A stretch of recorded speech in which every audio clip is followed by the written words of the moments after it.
Мен бұл видеоны өшірем деп ойладым. Иә, солай ойладым. Себебі мен өз-өзімді құнсыздандырып бағаламадым. Мені кім қарайды? Қаралмас. Подписчиктерім почти жоқ. Менен де күшті психологтар бар, дипломированный сондай коучтар бар, мотиваторлар бар, өзінің арнайы инфопродуктылар бар.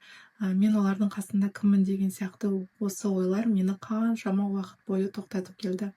Мен идеальный уақытты күттім. Сол кезде мен бір нәрсені түсіндім. Егер мен дәл осы идеальный уақытты күтетін болсам, мен ешқашан бастамаймын. Ешқашан арманыма жете алмаймын. Осы отырған орнымда отырып қаламын, батпақта, болотада боламын. Сондықтан батылдық жасау, бұл және де осы видеоны жазып отыру мен үшін бір жеңіске деген алғашқы қадамым. Біз көбіне осылай өз-өзімізді басқалармен салыстырамыз.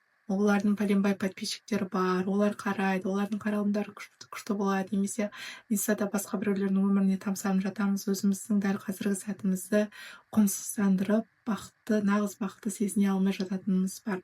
Сондықтан өзімізді салыстыруды тоқтатуымыз керек, немесе осындай подписчиктері көп, керек емес, әртүрлі жаңағы видеоларды қарауға кеңес бермеймін.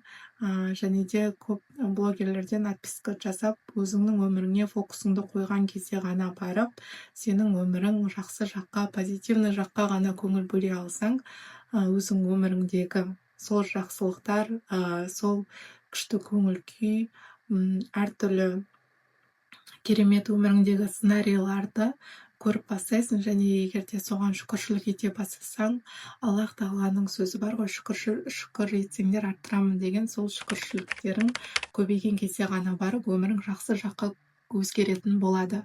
Мен өзім оған осы сөзге сенімдімін, және оны өмірімде практиковать етіп көрдім, және де ол шынымен де 100% орындалады. Аллах тағала бәрімізге жақсылық қалайды.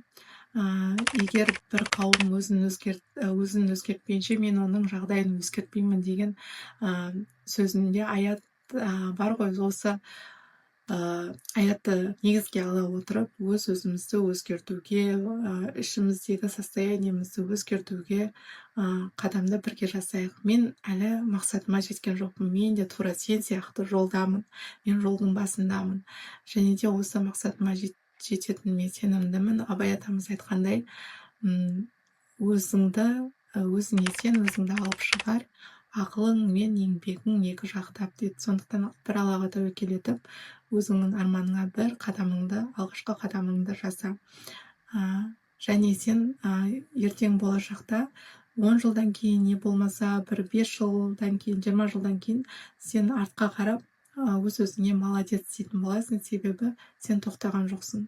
Сен 10 жылдан кейін, егер де сен бастамай қорқып, ұялып, жұрт не дейді, ойбай, күлкі болатын болды-ау, ұят болатын болды-ау деп отыра берсең, 10 жылдан кейін де дәл солай отыра бересің. Сол кезде өкінетін боласың, қайран жастық шағым-ай, неге сол кезде ештеңе істемедім деген сияқты. Сондықтан осы сөздер саған бір мотивация болсын, және де сен жалғыз емес екеніңді айтқым келеді. Мен де дәл сен сияқты сезімде жүрмін. Және де бұл сезімде жүргеніміз, біз, значит, бір нәрсеге жете аламыз. Сол өзіміздің арманымызға жете аламыз. Тек алғашқы қадамды жасап, жолды жүру. Жол жүрсең, із қалады демекші. Сондықтан өзіміздің ізімізді қалдыруға тырысайық, батыл болайық, және әрекетімізді тоқтатпайық. Егер де осы видео саған пайдалы болатын болса, онда мен сондай қуаныштымын. Маған 1000 просмотр емес, бір адамға тигені, бір адамға мотивация болғаны маңызды. Саған ұнайтын болса, онда лайк басып қой, және арнама тіркелуді ұмытпа. Пока-пока. Чау-чау.